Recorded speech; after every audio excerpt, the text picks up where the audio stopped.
Do you know how to use the future continuous tense? It is formed with will, be, and the present participle, the verb with ing.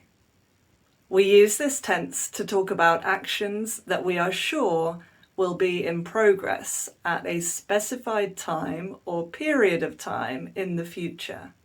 There are two key points here.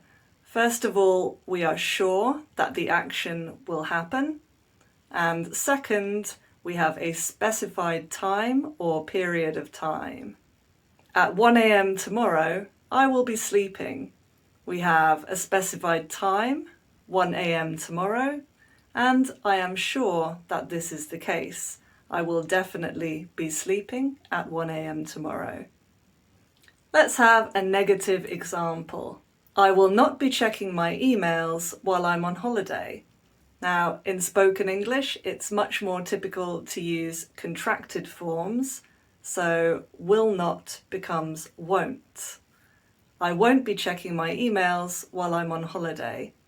We have a specified period of time while I'm on holiday, and I am sure that this is the case. Final example. At 10 a.m. Monday, I will be teaching.